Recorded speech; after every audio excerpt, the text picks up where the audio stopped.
All right, there it is. It's just started. So good morning, everybody. We are in our last session, actually, of this course. However, um, we're going to keep the course going, but it's almost like bonus material is what we're going to do, essentially. So today's the last session that's going to take us up to 1896.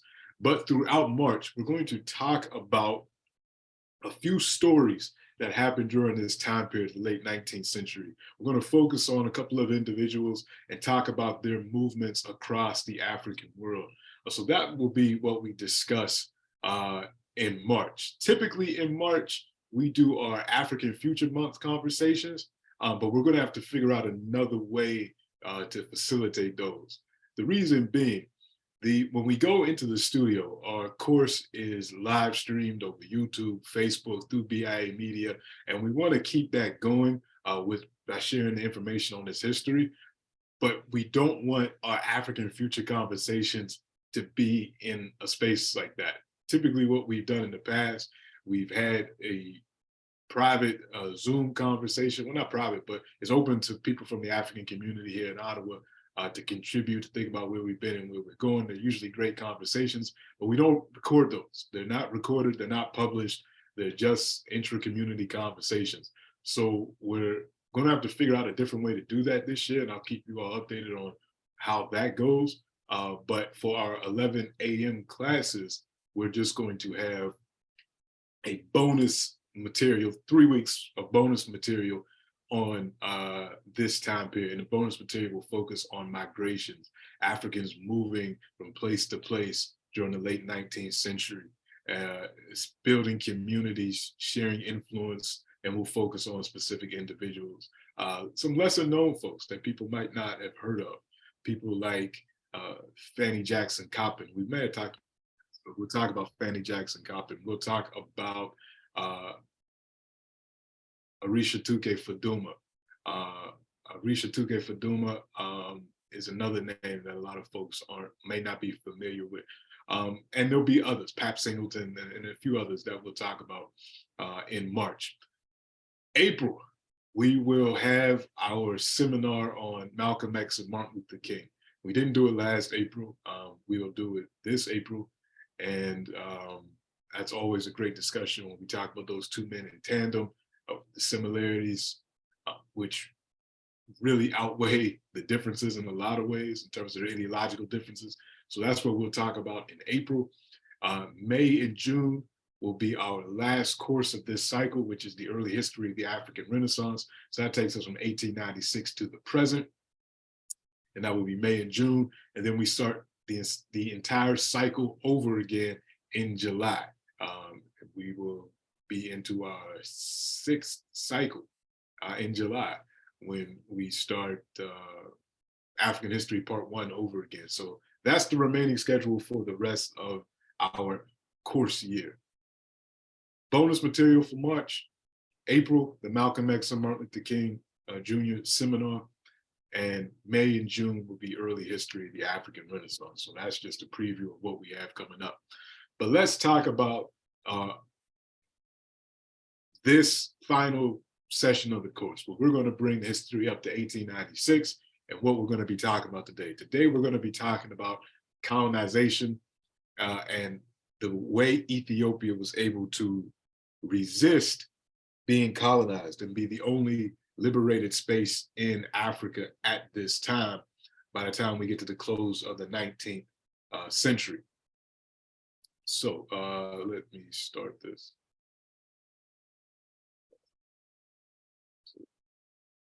Play the slide I'm looking for. Slide view. All right. So today we're going to talk about colonization of Africa, and we're going to talk about the great African victory, the Battle of Ottawa that happened in March 1896. Our discussion is going to cover, we're going to talk a little bit about what we talked about last week. We talked about Southern Africa. We talked about the beginnings of settler colonialism in South Africa, coming from Cape Town up, and we talked about the Zulu kingdom, its rise, and also its interaction with European colonizers. We finished class by talking about the emergence of settler colonialism in what's now Zimbabwe. We talked about how King Lobengula was tricked by Cecil Rhodes into signing that treaty that essentially ceded all of his land to Rhodes' South African company and then the settlers that would come afterwards, who didn't find gold, but they found rich agricultural land and they came to take it over. And that was where we left off. What we're going to pick up with today is we're going to talk about why European colonization happened during this time period. And then we're going to talk about, we'll finish the class talking about how the Kingdom of Ethiopia was able to effectively resist European colonization. Unlike last year or the last times that we've had these discussions, I want us to also remember this. Just because a place is free doesn't mean that it's just. Just because a place is free doesn't mean that it is just. When we look at the Kingdom of Ethiopia at the time, and we look and we applaud its ability to resist colonization, we also have to complicate the history by talking about what was going on internally, the exploitation, the oppression that was happening internally. Because that's important to point out, because we can't just look at African history and look at the victory of Ethiopia as, you know, a completely joyous story. We have to look at it for what it is. It's almost like this. Here's the analogy that I would give and what we should think about. Say there's a house in your neighborhood, one of your neighbors. You don't know them that well, but you know them to see them. And then you hear that someone broke into that house.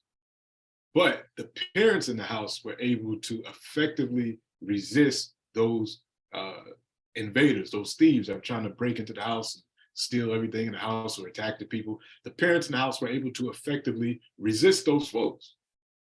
And you hear about it in the news, you say, wow, those people are brave. You know, they protected their house. That's beautiful. But then you find out weeks later that those people were under investigation for child abuse and child neglect. That inside the actual house, the children were starving. They weren't dressed well while the parents were fat and well fed and they had nice things, but the children weren't going to school. The children weren't eating well. The children would get sick, not being taken to the hospital, so on and so forth. So two things can be true at the same time. Was it brave that they defended their household from these invaders, these people that are trying to rob them? Yeah, that's of course. But it's also true that these people had neglected their children. They engaged in child abuse, child neglect, all these things. So when we look at Africa, we can't always associate being free with being just. And that's what we see with the Kingdom of Ethiopia. There's some good things about it. There's some negative things about it. And this is the story of Africa today. There's some great things about Africa and there's some things about Africa. So it's always important to point that out. And that's what we're going to do today. We're going to talk about how that Ethiopian victory resonated throughout the world. And just like if you heard of your neighbors, you know, defending their house, that story resonated all over the African world. And that's how we'll end class talking about it.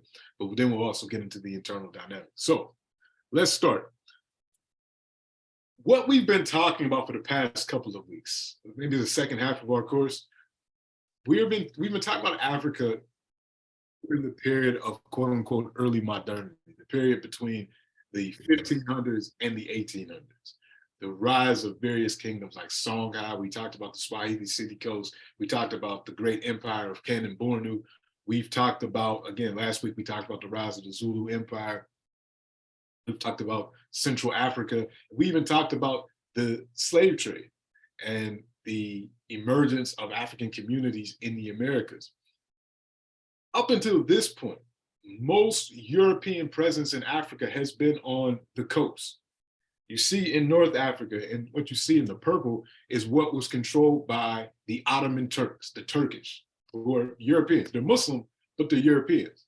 They controlled that portion of North Africa that you see there. Then we had our friends, the Portuguese, who controlled many forts on the coast in West Africa and Central Africa. And we talked about their presence in East Africa through their disruption of the trade going on in the Swahili city-states. Last week, we introduced the Dutch in South Africa, and we talked about the Boers and their establishment of Cape Town. We also talked about the British coming into South Africa as well. But up until this point, we're talking about the 1870s, most European presence is on the periphery. It's not going to be until the 1880s, 90s, the early 20th century that the rest of the continent is going to be colonized. So, and both of these things are connected. The presence of Europeans on the coast, which led to the trafficking, forced migration of millions of Africans to the Americas, and also we talked about Africans going east as well. But primarily those Africans that went to the Americas made those colonies incredibly wealthy, made Western Europe incredibly wealthy, and then that money was reinvested into Europe's industrialization, which is going to need things from Africa, which we'll talk about in a second. However, those Africans that were in the Americas, eventually, by the time we get to the 1800s, are being gradually emancipated. They're fighting, they're resisting, and they're forcing the European powers to emancipate them throughout the region. So by the time we get to the 1890s, and we talk about slave trade, most of Africans are free in terms of they're no longer enslaved, or at least chattel slavery, with the exception of certain places like, of course, the South of the United States, or throughout the United States. You could still be locked up. In 2023, you could still be a slave in the United States if you've been convicted of a crime. So 13th Amendment says everybody is free from slavery unless you're a convict. Then you can be put in slavery. So by the time we get to 1896, all of these people have been free from slavery, from Canada down to Argentina. And you see Brazil, the place where most 40% of Africans went, 1888. 1888 was when Brazil ended enslavement. But prior to this, throughout the 1800s, as this emancipation was happening, you see starts in as early as the 1770s, and it's making its way. We see where different folks got free. Freedom does not equal justice. So as these African populations got free, these new territories had to figure out, what are we going to do with these African populations? The answer in South America was ignore them, make sure no more Africans come into the country, so restrict immigration as much as possible, and create the myth of racial democracy.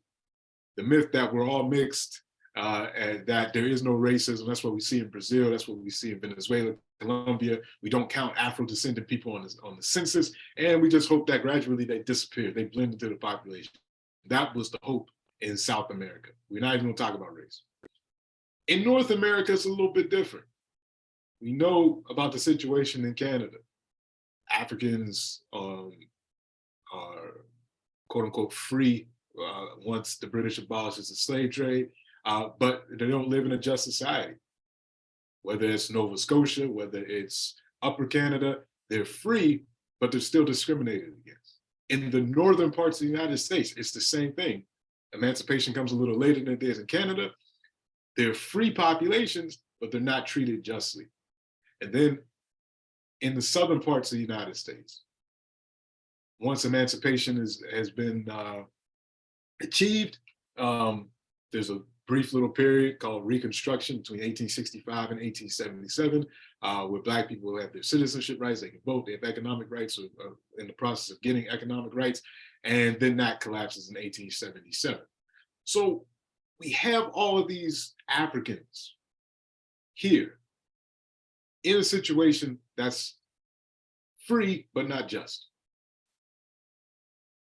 Again, just prior to this, when the question was, what do we do with these free populations of Africans? Well, some folks had ideas because they didn't want Africans around. In Canada, in the northern parts of the United States, the idea was, we don't want them enslaved, but we don't want them around us either. We don't want to socially interact with Africans. We don't really believe Africans are equal. We don't think they should be slaves, but we don't want them to be equal. So in the early 1800s, one of the ideas was, let's migrate them back to Africa. Let's get rid of these free Africans. So oftentimes, when we talk about colonization in Africa, you'll see maps like this, where it says, All of Africa was colonized with the exception of the Empire of Ethiopia and Liberia. Liberia is always placed at the same level as Ethiopia, but that's not the case. Liberia was not free. Liberia was a settler colony in everything but name. It was a colony designed by slave owners and those racists in the North who no longer wanted Africans in the United States and thought that it would be best if we shipped them to a place, but yet still controlled them. And that place being Liberia. So we get this situation in this so-called free space of Liberia, where you have an elite called the Americo-Liberians who worked with a group called the ACS, the American Colonization Society. It's even in the name, the American Colonization Society, which was founded in 1816. The American Colonization Society had this as its goal: get the free Africans out of the United States. And this was supported by Southern slave owners who saw the presence of free Africans as a constant reminder to the enslaved Africans that freedom is possible. And they also saw them as agents of emancipation, people that would be advocating for an end to slavery. So the Southern slave owners wanted free Africans outside the United States. Northern missionaries wanted to spread the gospel of European Christianity into Africa. And they saw Liberia as a place to do this. Northerners also didn't want Black folks in the United States. Not all of them, but a good amount of them didn't want Black folks in the United States. Said slavery is bad, but we still don't want you in the United States. And then American capitalists saw the opportunity the same way European capitalists saw the opportunity for exploitation of raw materials. What can we find in Liberia? Will there be ivory? Will there be gold? What will we find there? So that's an area that could be exploited. I just want to show you an example of the thinking of white folks in the North at this time, the kind of thinking that gave rise to Liberia. What I'm going to read to you is from a book, Education for Freedom, The History of Lincoln University. So this is my alma mater. This is where I went. This is a very hard to find book. It's very thick. It's written by a man named Horace Mann Bond, who was the first Black president of Lincoln University. And he's also the father of the great civil rights activist, Julian Bond. But in this book, he talks about how Lincoln University was founded by the forces that wanted Africans to go to Liberia. And Lincoln University was founded as Ashman Institute, named after a member of the American Colonization Society named Jehudi Ashman. And Ashman's thinking was, we want to train Black men to become Presbyterian ministers to spread the gospel in Liberia. So that's one of the reasons why the university was founded. But in this book, Horace Mann Bond talks about how Europeans in the North, whites in the North, didn't want to have any type of interaction with African people, even though they were against slavery. He recounts the story of this one white woman who actually did care, who was actually an ally. Her name was Prudence Crandall. Prudence Crandall opened up a school in Canterbury, Connecticut in 1831. So this is the North. Canterbury, Connecticut, 1831. She opens up a school. School's going pretty well with all the white children in Canterbury, Connecticut. A little Black girl comes into the picture. And Prudence Crandall is not a racist. She's not like the majority of the folks in her town. And she says, come to the school so that you can learn to read and write. You're a child like any other child. When the Black child is admitted into the school, the white parents freak out. And they say, no, we don't want our child to be taught next to this Black child. And Prudence Crandall was like, what do you mean? You know, they're all children. They're like, no, we will take all our children out of the school if you don't kick out this Black child.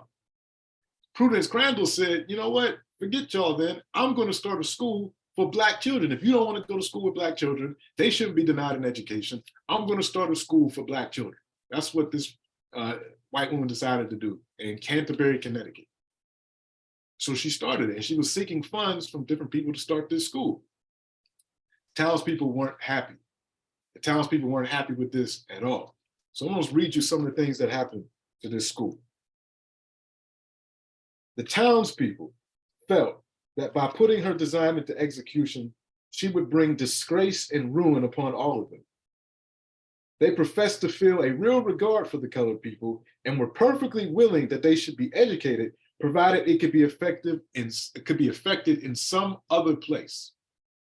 A sentiment, you will say, worthy of a true colonization. This is the mentality of many of the Europeans in the North. We want Black people to not be slaves or to be educated. We just don't want them educated and free around us. Hence, Liberia. When she actually went to build the school, the city passed a law prohibiting the private schools for non-resident colored persons. A lot of her students were coming from other states seeking to get education because, again, most places in the North weren't trying to educate Black children at this time. So she was going to have Black people from Massachusetts and other parts of Vermont, other parts of the North, to come to this school to get educated. And they passed a law saying, no, you can't educate any Black students. It says the church bells of Canterbury were rung with the news of the passing of the bill. Miss Crandall was jailed twice under this law, and other harassing measures were adopted. So this white woman went to jail for trying to educate Black children. No store would sell food to the school. No church received the students for worship. Physicians in the city refused to attend to the students. The well, where they were getting their water from, was filled with manure, and the neighbors refused to supply water. The schoolhouse was smeared with filth, attacked nightly with stones and eggs, and finally, it was set on fire. This was the mentality throughout the North. So when people think about the North, and I'm including Canada in that as well, because we know already about what was going on in Nova Scotia. And those Africans that had fought for the British in the Revolutionary War come up to Nova Scotia, how they were discriminated against, the land that they were promised wasn't given to them. We know about the continued exploitation and marginalization of Blacks in Africville and other places in the Maritimes. So I'm including Canada when I say this. This idea that the North was somehow this benevolent place that actually cared about Black folks, incredibly erroneous. So these were the forces all designed, that all came together. The whites from the North, the Southern slave owners and others that said, let's set up this colony, this place where we can get rid of these Africans that we don't want to be around us. The first settlers of Liberia, because there's Africans already in the region. So these settlers that come are handpicked free Blacks. That won't be no trouble. And enslaved people that were free just for the sake of going to Liberia. They were maybe been too old for slavery. They weren't being useful. These folks were prepped and trained to go to Liberia. And when they get there, they develop this mentality that they are different than the Africans that are already there. It's a mentality of superiority. It's a mentality of brainwashing. And it created this elite called Americo-Liberians, who worked hand in hand with the American capitalists, people like Firestone. You see President Tubman there shaking hands with the owner of Firestone. Firestone, they make tires, and rubber started to be exploited in Liberia in the 19th century. And Firestone signed an agreement with the country that they would be able to control the rubber production in Liberia for 99 years. It was a 99-year lease that they signed. And this led to the hyper exploitation of the indigenous African population in Liberia by this elite as well as the American capitalists. So you see, again, freedom does not equal justice, because these folks were free, brought to Liberia, taken, they voluntarily went and then created their own elite. And you can tell Liberia is not free because look at the flag. It's a US flag, essentially, with one star. And the capital is Monrovia, named after James Monroe, who was a slave owner. How do you have a capital named after a slave owner in a place that's supposed to be this beacon of freedom, of emancipation?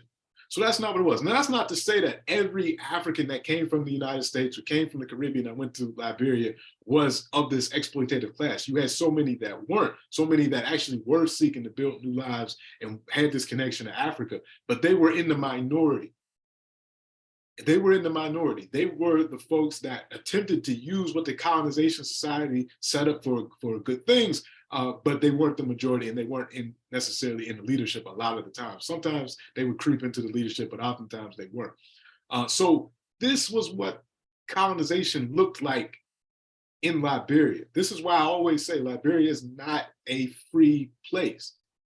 It's not just, and it's definitely not free.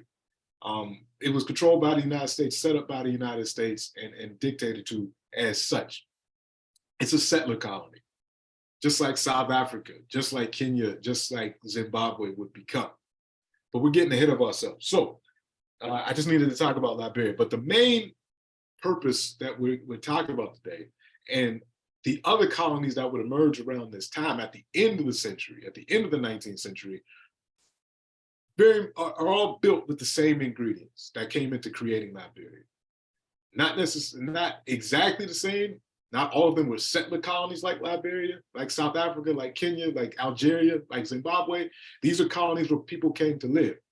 The rest of Africa were colonies in the traditional sense, where European powers wanted certain things from Africans, and we're going to run down what those things were. Where you can read about these, what I'm going to talk about for the next section: How Europe Underdeveloped Africa by Walter Rodney, and then The World in Africa by Du Bois. And don't forget, there will be that presentation by Brother Cien on the 28th that deals with the African roots of the First World War. A lot of that stuff is found in The World in Africa by Du Bois.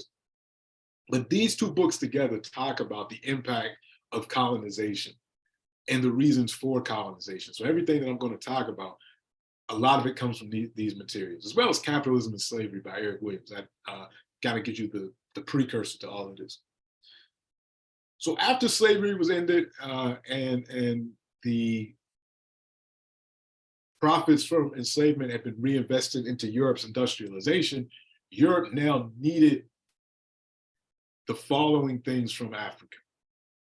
Number one, for industrialization, you need raw materials.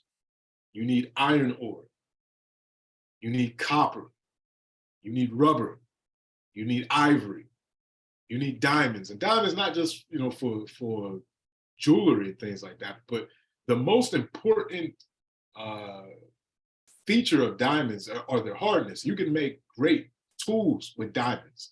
Diamond-tipped saws that can cut through things. So there's industrial diamonds, and then there's the jewelry diamonds. So we're talking about the industrial diamonds.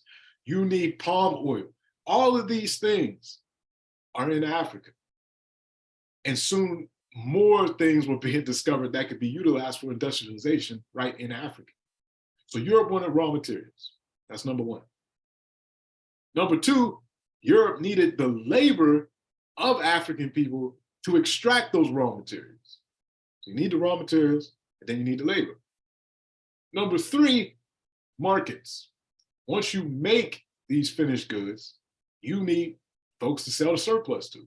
So if you're England, you have the English population you're going to sell your products to, and you're going to defend your market from the French, from the Americans, from the Germans. So whatever the British capitalists develop, they want to sell to the British market, but they also going to have the surplus of finished goods. What do you do with all the pots, pans, bicycles, all these things? You're going to need people to sell it to. So you want to control the market. Places like India, places like Nigeria, places like Ghana, South Africa, where you can sell these things to in a market that you control. So raw materials, labor to extract the raw materials, markets, and then fourth, which is in all colonies, land, settlers. The British, the French, the Portuguese, the Germans, they all have populations that are, because of industrialization, the people are becoming radicalized. This is another interesting element of this. The industrialization in Europe has led to the European peasants coming off the land and going into the major cities to work in the factories. With that comes a new class consciousness, and they're starting to see things differently, and they're starting to organize and fight for workers' rights and think about a world different than what it looks like. And one of the ways that you can kind of let that pressure out of your country before it explodes into class conflict is you could say, all right, and we know it's getting crowded in these cities in Europe, there's access to land and you're working, but guess what? You can get some cheap land in Kenya or Zimbabwe or South Africa, and you can make your riches there. So that way you don't need to fight for, any type of class revolution or anything in Europe. Just go to these places, you can make your fortune. You can be just like us, you can be just like the bourgeoisie. So that was a pressure release valve for the European populations. So these are the reasons. So land for settling, markets for selling, labor to be exploited for raw materials, and then the raw materials themselves. Those are the reasons for colonization of Africa. And Africa had all of these things. And Europe was ready to take advantage of that. But it actually had to go in and do it. So that was the thinking, and they had to go in and do it. So they unleashed a number of things on Africa. You might want to write down this order as well. So this is the general order of colonization. The first folks that go in the 19th century are the explorers, the Stanley Livingstons and folks like that. These people are the spies. They're usually financed either by the governments themselves or by big business, the companies in Western Europe. And their job is to go into Africa, because again, at this point, most Europeans are just on the coast. All they really know is about the coast and maybe a little bit inland and the major kingdoms and all that. But they don't know a lot about Central Africa. They don't know a lot about Central West Africa. So they want to say, what's there? What's in Africa? Let's send these explorers out to go learn the languages, to go see who are the players in Africa, who are the major kingdoms. And more importantly, what type of resources do they have control over? What can be exploited in these areas? So the explorers go. They're financed by the governments or by the companies, and they go into Africa.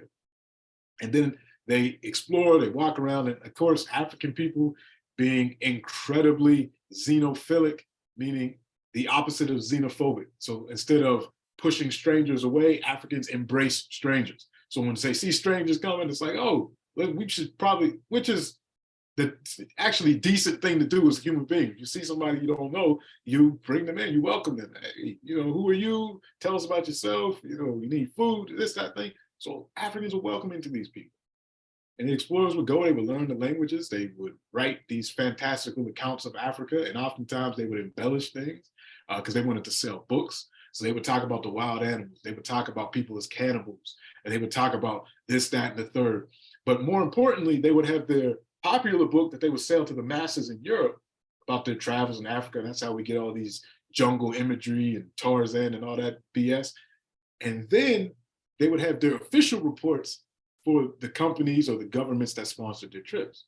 And these reports would include, here are the people, here's how big the kingdoms are, here's the armies, here's the rivalries that can be exploited, here's the raw materials that these folks have gold, these people have iron ore deposits, this has this, that, and the third. A lot of ivory being traded here, slavery being done here. And then here's the trick. All this time, from the middle of the 15th century, the 1400s, up until the 19th century, the 1800s, Europeans have been enslaving Africans. Not until the 19th century really that we start to see it end. But now it becomes, we want slavery to end. So one of the justifications for colonization was, we're getting these reports from the explorers that the slave trade is still going on in Africa. So we want to end slavery in Africa. That became one of the justifications for colonization. They say, well, there's Arabs in Africa and then there's African slave traders. So we want to end slavery in Africa because it's just so wrong. Even though we've made our profits off of it for the past couple of centuries, now we want to end it. So that was one of the things that the explorers also brought back. So the explorers would do that. Following the explorers would be the missionaries. The missionaries would read the accounts of the explorers and they would say, these people don't have white Jesus. We have to send white Jesus to these people. And I say white Jesus particularly because that's who they were sending. They weren't sending any images of colored Jesus or Arab Jesus, or it was white Jesus, blonde hair, blue eyed Jesus. These people need to have white Jesus. So the missionaries would come and they would set up. and they would teach the Africans about white Jesus and how everything that they've done in their culture is backwards and devil worship and this, that, and the third. And they would also set up schools. And we talked about this when we talked about the Congo. The missionaries would set up these schools. Sometimes the local leadership would send their children to these schools. The children come back with these ideas that everything in their culture was wrong. They'd have their names changed to European names and all this.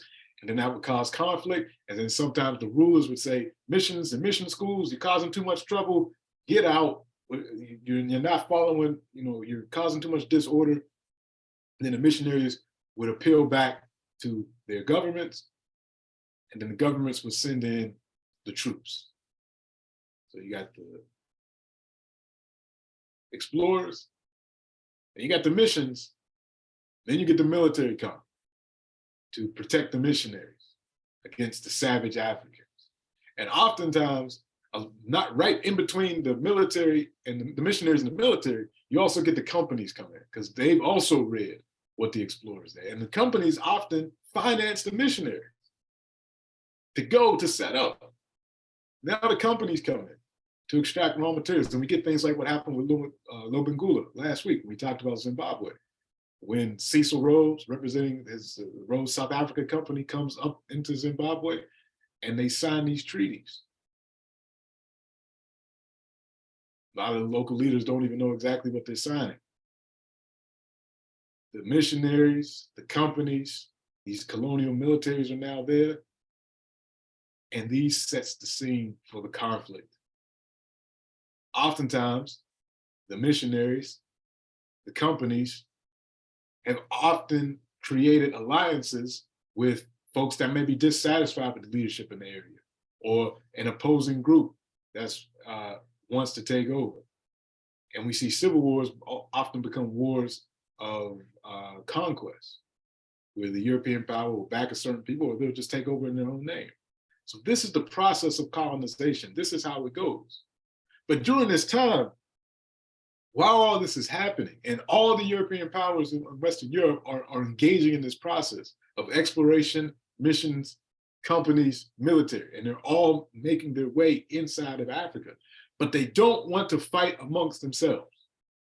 This is a time in the 1870s, 1880s that Europe is at relative peace. In terms, the major powers are at relative peace with each other. Now there's the unification of Germany is happening. So there's some internal stuff happening in Germany. The unification of Italy is happening. So there's some internal stuff in Italy. But for the most part, the major powers are in concert. It's called the Concert of Europe. So they don't want to fight each other over this African thing. So they say, let's meet. Let's meet in Berlin, in Germany, and figure out the rules of engagement. How are we going to divide up this magnificent African cake is what they called it. So this wasn't a place where they necessarily drew the lines on Africa. This is not, a lot of people think that's what it is. This is where they came up with the rules. How are we as France, as England, as Germany, as Portugal, as Spain, as Italy, how are we going to get as much as we can out of this place without going to war with each other? So they say, all right, we're going to come up with a couple of rules. Number one, you have to have a treaty with the African population that you say that you control. And then second, you have to have something called effective control over the area. We don't want what's happening in your area to spill out into our areas. So we need some paper, we need a paper trail. We need you to go get a treaty with whatever African leader is under your protection or whatever place that you can control. And then number two, you have to have effective control. A treaty and effective control. That was the rules of engagement. Spelled out at the Berlin Conference. No Africans at this Berlin Conference, by the way. So that became how they were going to divide up Africa. And everybody agreed to this. And this held true, this worked throughout the colonial period. They weren't fighting with each other over the colonies yet. And I'll stop that conversation because that's going to be picked up on the 28th by CN because it just doesn't hold. So Africa goes from this to the image that we showed earlier, all these places being colonized. Now, let's go into Ethiopia. In fact, actually, let me stop for a minute. Let's do Q&A, and then we'll go into Ethiopia. What was going on in Ethiopia at this time, and how is it going to respond to this? So, any questions so far about anything we talked about? Any questions?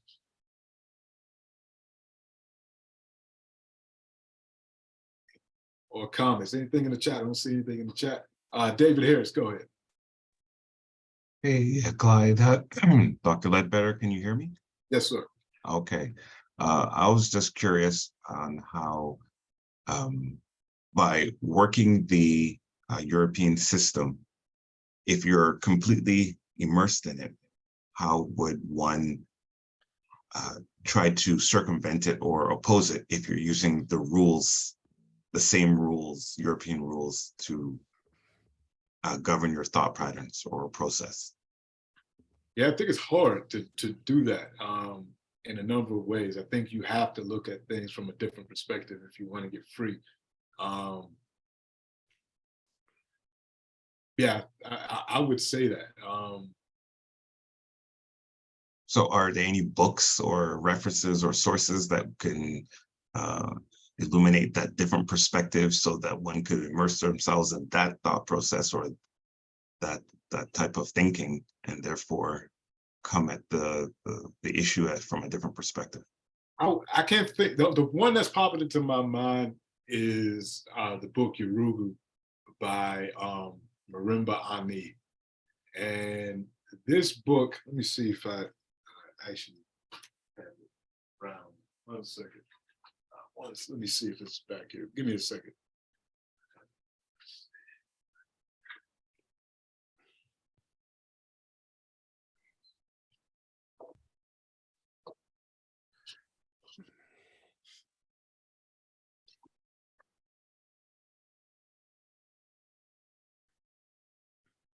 Yeah. Yes, I do have it. This book, Yurugu, an African-centered critique of European cultural thought and behavior. This is a nice, very thick text book that deals with thought and thinking and philosophy, and how the differences between European philosophy and African philosophy, and how thinking about the world from an African perspective philosophically could do exactly what you mentioned. There are other books, but this one is one of the classic texts that deals with that. Thank you kindly. I'll look into it, and I'll order it now. Thanks. All right. Mr. Francis, go ahead. Thank you very much, and good morning, everyone.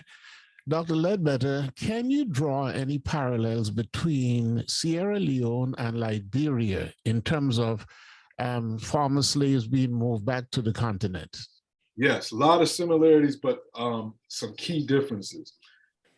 Sierra Leone was slightly less reactionary than Liberia. You still had an elite emerge, but the population in Sierra Leone was a little bit more diverse in that you had you had the actual indigenous population in Sierra Leone. Then you had Africans that were immediately emancipated by the British navies off the coast of Africa and then sent to Sierra Leone. So you have Africans that weren't really enslaved in the Americas. They were maybe, let's say they got a slave ship was intercepted coming from Nigeria, and the British Navy intercepted it. And then instead of taking the people back to Nigeria, they took them to Sierra Leone. So they have a different understanding of who they are than the Americo-Liberians. So you have that population. You also have the population of Africans that come from Canada, that come from Jamaica first, and then Canada to Sierra Leone, and then the Africans that come from the United States to Canada to Sierra Leone as well. Some of them have the same type of mentality as Americo-Liberians, but it's not as sharp as with the Americo-Liberians. The Sierra Leoneans become more of a traditional colony, like Ghana or like Nigeria or like Cameroon and Gambia and places like that. And a lot of great Pan-Africanists come out of Sierra Leone because of that mix. So it's a little bit different, but it does have some of those aspects of cultural imperialism, somehow the schools were set up and some of the key people that were in elite positions. But it's not as bad as Liberia. And they were very clear that they wanted independence from Britain during the independence movement, and produced some great leaders. We're actually going to talk about one of them not next week, but the week after, when we talk about Arisha Tuke Faduma. So yeah, similar. Thank you. Yes, Agnes, go ahead. Hello, good morning. Thank you very much for the opportunity to ask and just to glean from your knowledge. I'm learning so much. So this is really profound for me because being Ghanaian, and even the topic of this course being Sankofa, is something that has been drilled into me from infancy, and it's actually a part of my identity. And I think it segues nicely into what you have spoken of so far. So I just wanted to ask, when it comes to the African pie and how the colonizers saw that region or the area as an African pie, for me, it almost equates to being like a mass, like geographical mass, the actual location. But then from what I have been taught and what I know as a Ghanaian person and how it even relates in my own family is that we weren't bound by geographical mass. We were bound by identity. And right now, although I am Ghanaian, I still have a lot of family that are in what's called Côte d'Ivoire by way of identity and by way of clan and by way of tribe. So I wonder how, like, and if there's any evidence to what's called suggest to like even lend credence to what I'm saying, that a lot of Africans weren't in that period, weren't bound by time. I mean, by landmass, but rather by identity. That's why you'll find, especially in the Western areas, certain families are split down the middle when the arbitrary borders were put in place. Is there anything you could say to that or offer more insight? Yes, the identity question is key, and you're right, that was the marker. There were geographic markers of places, but they were African determined geographical markers. So they weren't the ones that we have here. A map of Africa at the time would have been a combination of geography and that identity question. You had these trading centers and these towns that emerged, and people would travel because Africans always traveled different places and used the roads and the highways and rivers to navigate. And there was all this intra-African trade, and different towns were under different influences at different times. And we had all this African nation building and empire building that was happening at the same time. So there were places that would be geographically marked, okay, this is this area's, this particular ruler or these people's area of influence. But as their people migrated to different places, let's say for business, everything, they still, kept, like you said, kept that identity of their nation, of their ethnicity, no matter where they were on the road, and built satellite communities in different places. So you had these overlapping identities and nationhoods and being under different influences. The Berlin Conference didn't care about any of that, none of that. This is why, yep, you're right, people got divided, people got put together that shouldn't have been. We got this monstrosity called Nigeria. And I say monstrosity, I'm not talking about the people, I'm talking about what the colonizers created. This area where 1/5 of the population of Africa, 1 in 5 Africans in Nigeria, is just put together in this arbitrary thing, this map drawn thing called Nigeria, where it is meaningless to the people that are actually on the ground. I mean, it becomes an identity later on. It's like all these things become identities later on, but they're just drawn on the map. You got a place like the Gambia. The Gambia should not exist. The Gambia, if I could pull it up on the map, the Gambia is a completely colonial invention inside of Senegal. Never do this. All right. Inside of Senegal. It's right here, this little tiny place that the British control, because they wanted to control the Gambia River. So they made a deal with the French that we'll take 30 miles on each side of the river and make a country out of it, inside, surrounded by Senegal. These lines don't make any sense to African people. They make sense in the mind of the Europeans that made these agreements with each other.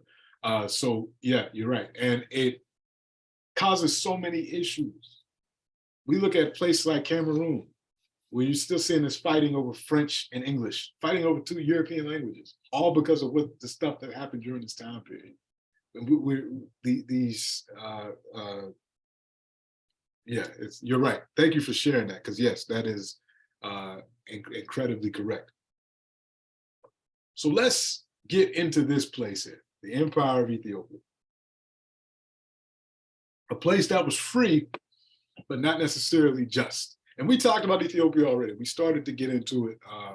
And when we left off with Ethiopia, Ethiopia kind of looked like this. Now, when I talk about the Kingdom of Ethiopia, this is a developing empire at this time.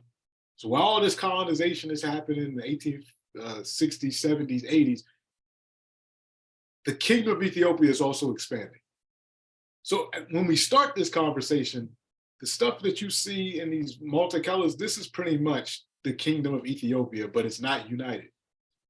What you see in this big line here, this is the modern state of Ethiopia, the borders of the modern state of Ethiopia.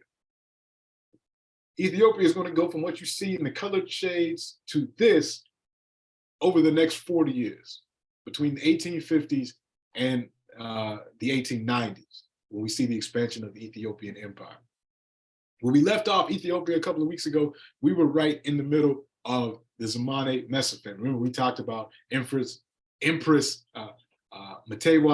and how she first took the throne from when her son's father died. She took the throne and ruled in the name of her son. But then when her son died, her daughter-in-law wanted to take the throne and hold it for her son. And then there was this battle between these two women, the mother-in-law and the daughter-in-law. And then that led to basically the splintering of the Kingdom of Ethiopia. So you had an emperor in name, but really it was regional leaders that were in charge. And it wasn't a united kingdom. And this is called the Zamane Mesafint. This was the era of the princes, where the regional rulers controlled things in Ethiopia, and the central government was not strong. So this is 1769 to 1855. This is going to be put an end to by one man in particular, and that's Kasa Haile, who would take the imperial name Tewodros II. Born 1888, and died in 1868. Kasa Haile was born into the royal family. One of the royal families, there's a lot of families, one of the royal families. And he was supposed to inherit one of the regional kingdoms as his prince. But when he was young, the empress at the time and one of the powerful rulers basically denied him his rule. I'm not going to go into his whole biography just for the sake of time, but essentially when he's denied the right to rule one of the regional areas, he becomes an outlaw, what they call a shefta. It's almost like a Robin Hood type character. So he goes to the border between Ethiopia and Sudan, and he has a band of followers, folks that work with him, and he's just robbing people. He's robbing like rich caravans and traders, and then he gets a reputation of giving those things out to the poor, and he becomes really popular in this region as a bandit with a heart of gold, I guess is what you could call it. But he becomes popular, and he's really charismatic apparently. A good-looking guy, really charismatic. People want to follow him. His troops follow him. His I can't pronounce my words today, but his followers and his troop of bandits as they're attacking the countryside and doing these different things, all in an attempt to eventually get back his rightful position as a regional leader. He comes to the attention of some other regional leaders. The Jach, which is a governor of sorts, a military governor in this part of Gojam. So he comes there and he starts working for them. And they're also against the Empress and Ras Ali, who was her ally. So all of these regions, Tigray, Wello, Shoa, they're all ruled by different regional Rases of these princes, and they're all vying for power. And it's like a Game of Thrones. So he actually allies with these folks, and they say, you work with us, we'll get you your throne back. But eventually, through all his fighting on this border, so this is where he's operating, he gets into a skirmish with the Sudanese, who are basically in the process of being colonized by the British. When he's fighting on the border, he sees the weaponry that the Sudanese had that they got from the Turks in their battle. And he actually suffers a loss on the Sudanese border. But he learns from this loss. He learns he needs to upgrade his weaponry if he's ever to become a powerful leader. Well, a number of things happen, and it's a really interesting story that, again, we don't have time to get into today, but eventually he's able to position himself as the most powerful force in the region. And by the time we get to the 1850s, he has taken over this entire region and has become the undisputed king of kings. He gets crowned the king of kings. The Negusa Nagast, in February 1855, he conquers all of these people. He conquers his former allies. He conquers the regional rulers in Shoa. In fact, when he conquers Shoa, he kidnaps or holds for hostage someone that's going to be a later ruler of Ethiopia, named Menelik II. It's not his name yet, but he becomes Menelik II. He's actually taken hostage by Kasa Haile. So Kasa Haile takes over all these people. A lot of warfare is happening, and there's ethnicity involved in a lot of this as well, because this is a multi-ethnic nation. You got Amaras, you got Tigray, the folks that live here, who are the people that are more often than not in charge, the Amara or the Tigray. Then you also have the Oromo population that's prevalent here. You got Somalis in the region. You got a number of different ethnicities all operating. You got the Grage folks. You got all types of different people. But he ends up reigning supreme and becomes the king of kings and puts an end to the Zamani Mesafint. So he's the undisputed ruler. However, when he comes to the throne, he wants to do a number of things, but he wants to do them very quickly. Because of his experience with the frontier with Sudan, he sees, and he's paying attention to what's going on in the entire region and the rest of Africa. He's seeing colonization start to happen. So he says, I'm going to modernize Ethiopia as quickly as possible. So I'm going to create a modern education system. No more will we just have a educated minority where the church is heavily involved and there's only certain people that can read and write. I want a modern education system. I'm going to end the slave trade. He wanted to end slavery. There was still a slave trade going on in Ethiopia. It was a lot of folks were going to the east, to the Persian Gulf and other places, and there was an internal slave trade in Ethiopia. Again, it's not chattel slavery like was going to the west, but it's still exploitation. He wanted to put an end to it. And above all else, he wanted a strong central government. He had lived through the era of the princes. He didn't want that anymore. He wanted a strong central government. Well, some other people didn't want that. So after he became king of kings, rebellions sparked up in all of these regions that he had conquered, because they didn't stay conquered for long. So people would rise up and they would say, hey, we're rebelling. And then they have to go and crush that rebellion. They would rise up and show up. He'd have to crush them, Wello, Tigray. So he spends all his time trying to put down these rebellions. This just sounds familiar.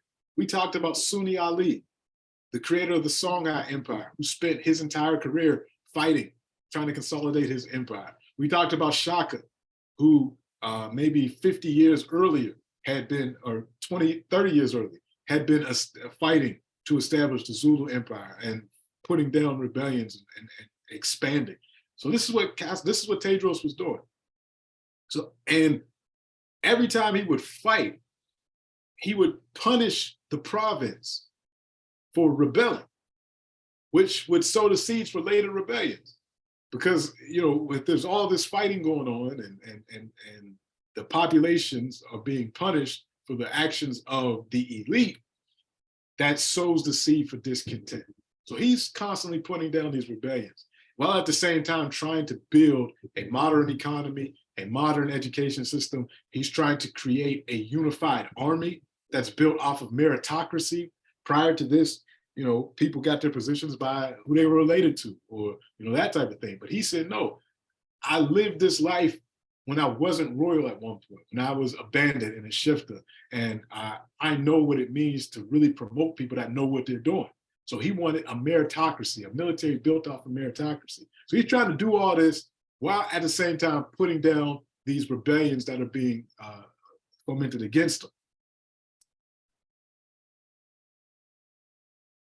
Again, he wanted modern arms, and he's also while all this is going on, he's also engaging in these talks with the European powers who had been in Ethiopia. Remember, we talked about the role of the Portuguese and how they attempted to try to convert Ethiopians to Catholicism, but then that saint, Walata Petros, fought against that and was able to maintain Ethiopia's religious sovereignty. So the Europeans have been there, the Portuguese, the British, the French, and he's engaging with them because he sees what's happening in the region. He's about to be surrounded by European powers. The British are surrounding him because the British have taken over Sudan. The British have taken over Uganda, or in the process of taking over Uganda. British East Africa, which becomes Kenya. Part of Somaliland is being conquered by the Italians as well as the British. So he sees what's happening. So he's like, I need to make Ethiopia strong enough so that I can interact with these Europeans on an equal footing before I'm completely surrounded and they come for me. Part of his process in protecting Ethiopia was getting access to the most modern weapons, but not only getting access to getting those weapons, but also producing his own modern weapons. He first attempted to create this incredibly large cannon. Where he took one of the largest trees in Ethiopia, he cut it down, he hollowed it out, and he created this weapon of mass destruction that was designed to shoot a huge projectile. It only worked like once and it had cracks in it, but he attempted to create this. He saw what the Japanese did. He saw what European powers were creating. He didn't want to be dependent on them. He wanted his own munitions. So when he's engaging the Europeans, of course, want to send missionaries. They want to do the process they've done other places. They want to send missionaries. They want to do this. But he tells the Europeans, particularly the British, he's like, yeah, I don't want any more missionaries. What I need from you all are people that know how to make guns. I don't want to buy guns from you anymore. I don't want to buy cannons from you. I want your engineers that can teach my people how we can industrialize and produce our own weapons, modern weapons. Of course, the British, the French, they weren't trying to hear that. An African producing his own weapons, no, we're not going to help you do that.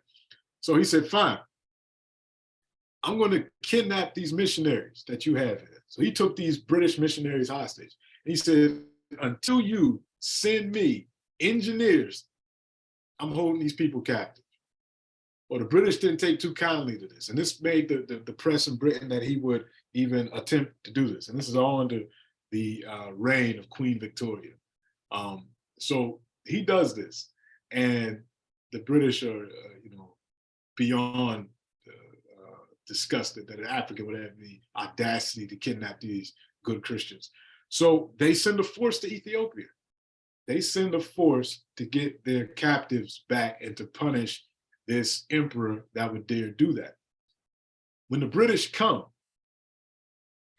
they are assisted in coming into the country by the folks in Tigray. Not the folks, not the everyday people, but the rulers in Tigray, who again had rebelled against Tedros because they didn't want a strong central government. So when the British come, they're basically given an open door to invade because the folks in Tigray don't put up any resistance. because they're like, we don't like them anyway, so go ahead.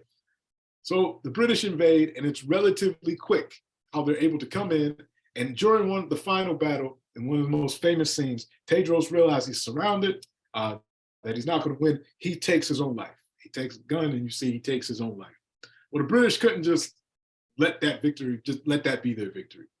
What the British did, they found his body, they cut off his hair, and his hair was taken to London.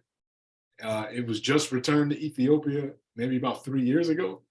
So they took his hair in 1868, cut his hair off, took it to London, had it in museums, just returned it to Ethiopia in, I think, 2019, 2020, something like that. They not only took his hair, they also took his son, Prince Alamayu. They took his son to England, and he was in the household of Queen Victoria, basically as a hostage. He dies in England. You know, he faced racism and all types of things, and he dies. His body, his remains were just returned to Ethiopia alongside his father's head in around 2019. He was reburied in Ethiopia, but he died in England. When the British do this, they report back, because they weren't actually at this point interested in colonizing Ethiopia. They just wanted to get their captives and punish this emperor that did so. So the British go back to the other European powers, and the British are pretty much satisfied with what they have in Africa at this point. You see everything that they have in red. This corridor between South Africa and North Africa, and they want to attempt to build a train. And they're fine with Germany having East Africa at this point in the game. They're fine with that because it's not France. That's their adversary, France. So French have West Africa, large parts of West Africa, with the exception of Sierra Leone, Gambia, Ghana, and Nigeria. The Germans and the British at this time are allies. They're all family. These are all, Queen Victoria, her grandson is going to become the Emperor of Germany eventually. All these people are connected through their family. So they're fine with Germany having that. At this point in the game, it's going to change. So the British aren't interested in colonizing Ethiopia. So at the Berlin Conference, the French are like, not the French, the Italians say, your experience in Ethiopia, what was that like? The British say, oh, Ethiopia, it's easy. They're not united. You can easily go in there with modern weapons and take over, and it should be a piece of cake. We went in there with a small force, get these captives back, and if we wanted to, we could have taken over the entire country. We chose not to. So you should be fine. And the Italians took that, and they were going to run with it. But they had to do the due diligence first, the rules of the Berlin Conference. You got to get your treaty. You have to have effective control. But this happens 15 years after Tewodros kills himself. So a lot has changed in Ethiopia since then. There's a new ruler. One of Tewodros's former captives has made his way to become the Negusa Negas, the King of Kings, the Emperor of Ethiopia, and that's Menelik II. Menelik II comes from Showa. He takes over, and he wants to do the same things that Tewodros. So there's two rulers in between Tewodros and Menelik. There's Johannes. Actually, there's one. It's Johannes, but Menelik eventually becomes ruler, and he wants to do the same thing Tewodros wanted to do. He wanted to have a strong central government, modern education, modern military, meritocracy, and of course, he wanted to keep expanding southward to conquer more and more areas for his empire.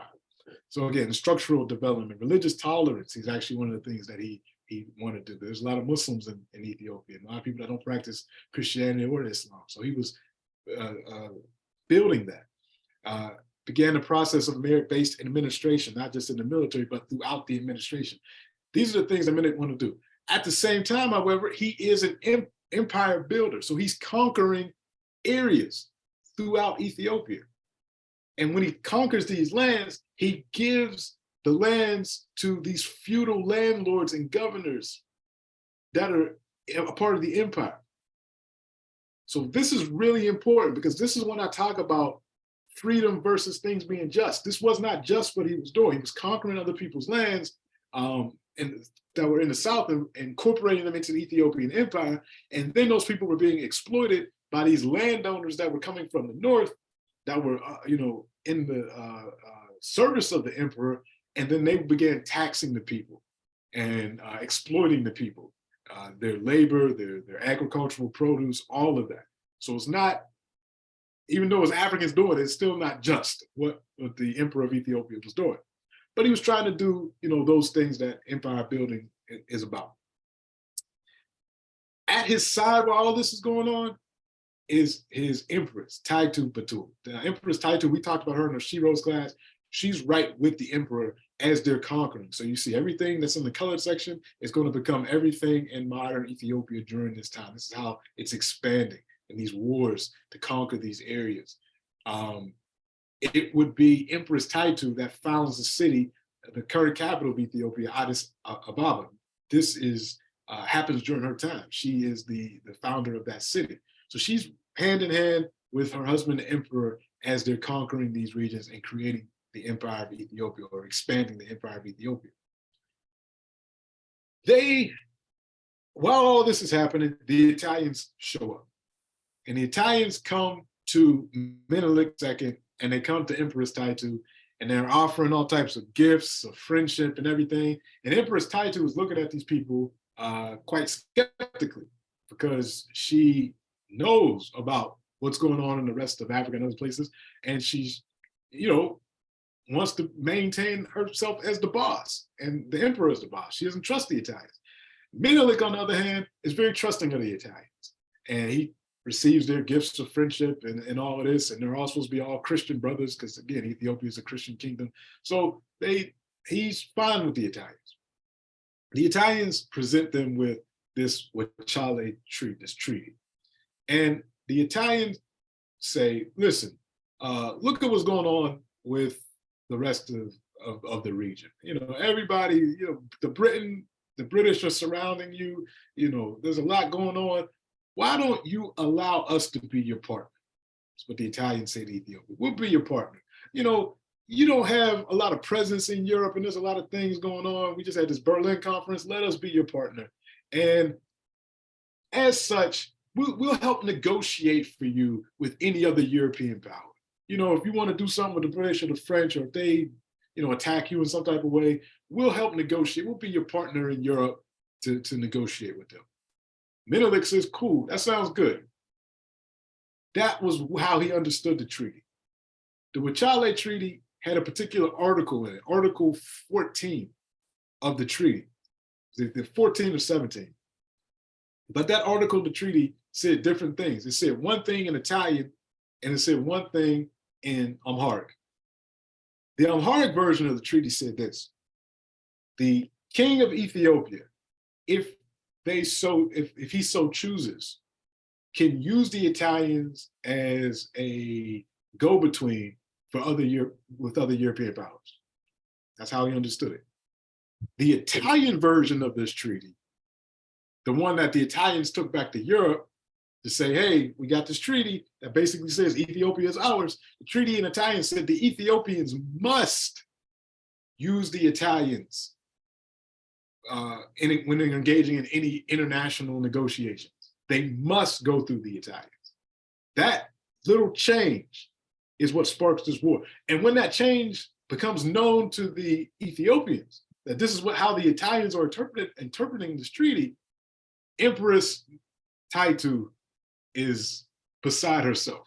She goes to her husband and she says, I told you not to trust these people. And she basically berates him in public, in court. And there's nothing he could say. Because she says, King John, Johannes' predecessor, never wanted to cede an inch of territory. He fought against the Italian and the Egyptians for this principle. He died for this. And you, after such an example, wish to sell your country? Who will want to write your history? Is what she tells her husband. Who will want to write your history after you've done this? And she turns her back on him, actually, in one of the proceedings, like just complete disrespect, because she's so disgusted that he would even sign this treaty after she told him not to trust these people. So, of course, he has to fight the Italians, because the Italians say, well, this is the treaty, and if you don't like it, then we'll have to establish our effective control over the region, and we will invade. And Menelik says at this point, well, I guess we have to fight. The Italians are thinking, based off their intelligence from the British, who had fought Tedros in 1868, this is going to be an easy victory. But what they didn't realize is Empress Taitu and Menelik had actually formed a functional unity in Ethiopia among the various regions. So when the Italians came, they weren't fighting a disunited Ethiopia, they were fighting a very united Ethiopia. Menelik had gone to all the other regional leaders and the people, the Oromo, the others, and they said, look, I know we've had our squabbles in the past. You might not like me as emperor, but if we don't fight to maintain our sovereignty against these folks, it's going to be even worse. We need to get together. We need to protect, our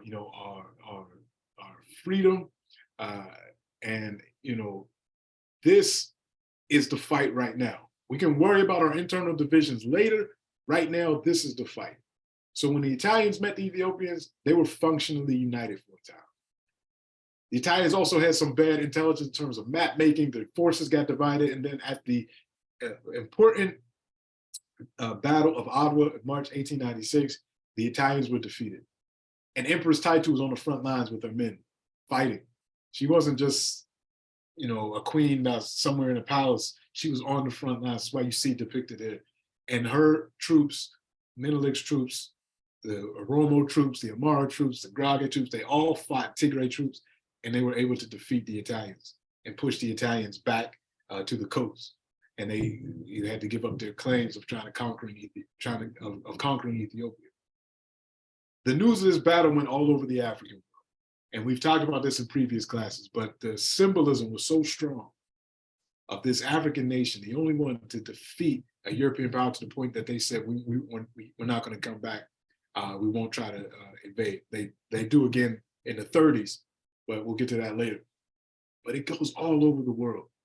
Africans that were under Jim Crow racism in the United States, segregation in Canada, Africans underneath colonization in the Caribbean, colonization in the rest of Africa, they hear about this victory.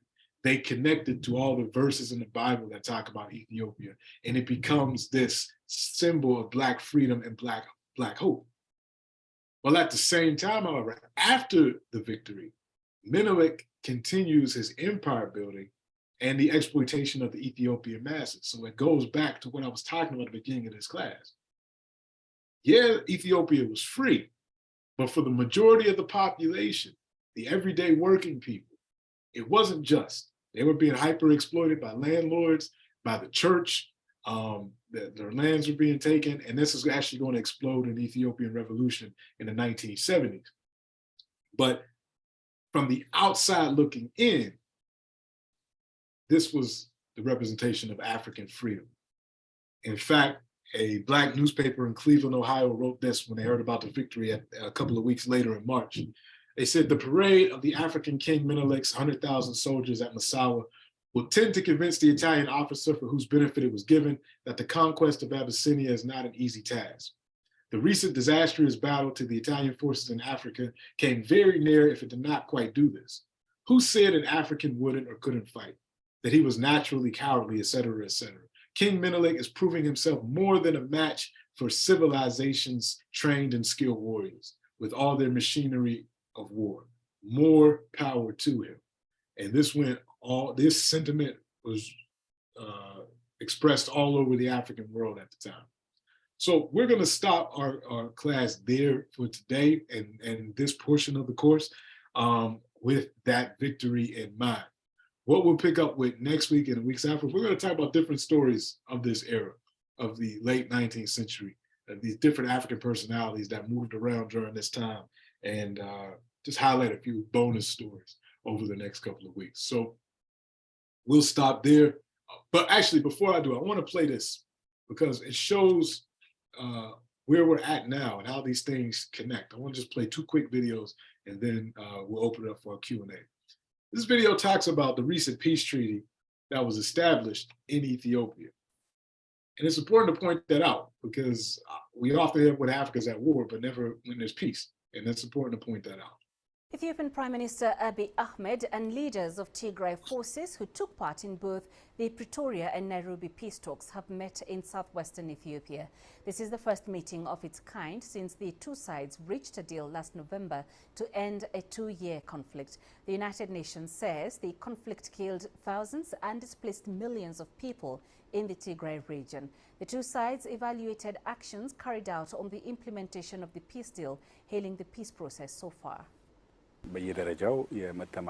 Based on our evaluation, we have concluded that the Pretoria and both Nairobi talks between our two sides have resulted in building trust between us. Of course, there are points that we have agreed which now need to be implemented. These are good signs of commitment for a lasting peace for a better future. Concerning the implementation of the peace agreements, steps taken so far are encouraging. We have seen the issues resolved and those pending. So this meeting paves the way to strengthen the process and address the remaining issues. Ethiopia.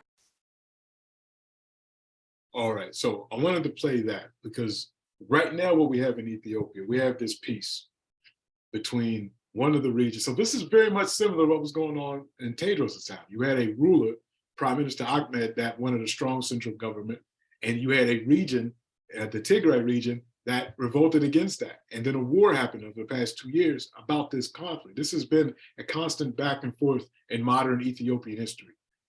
Forces that want a strong central government, other forces that want regionalism and strong regional areas. And depending on who's in charge, that's the position that they take.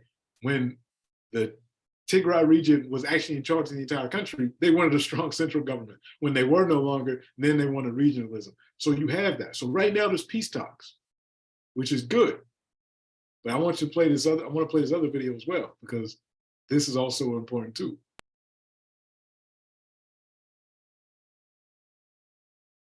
India and Italy have agreed to boost bilateral ties in the latest talks between Italian Prime Minister Giorgia Meloni and her counterpart Abiy Ahmed, who is on a two-day visit to Rome. The two leaders signed a 180 million euro financial grant agreement under the Ethio-Italy cooperation framework that will enhance the East African nation's agriculture and industrial development. Here is EGTN's Girum Chala with more. Ethiopia and Italy have signed a number of development cooperation agreements that will assist the Eastern African nation hit its economic development targets. During our stay here in Rome, we have signed a development financing agreement with the government of Italy. This will enrich Ethiopia's economic ambitions. What we understood from the leadership here is the desire to establish sustainable friendship between our two sides. You have shown us faithfulness and respect as well. This is exemplary work for many countries. Out of the 180 million euros financial agreement that the two countries signed, 100 million euros is said to be both a long and soft loan. The rest, which is 80 million euros, is a direct grant. The finance will be used to create jobs locally. What we have signed is a new 3-year development financing framework. First, the 140 million euro agreement contains 100 million euros loan and 40 million euros direct grant. So this will help us create jobs in Ethiopia's different sectors. Also, it will finance some basic services in the country. We have also signed two separate packages worth 40 million euros. Analysts say this is a positive development for Ethiopia, which has recently signed a peace agreement between the federal government and the rebels from the Tigray region. Prime Minister Abiy Ahmed said his government wants to collaborate more with the government of Italy in multifaceted areas for the benefit of the people of the two countries. He also mentioned the desire to see more investment from Rome to Addis Ababa. Ethiopia wants to work further with your government. What we saw so far is exciting and must continue. It's not only the Italian government that is working with Ethiopia, but also Italian companies such as Salini and Varnero, and many other companies that are operating in Ethiopia just like in their own country. We also consider them as one of ours. We need more investments to come from your country to ours.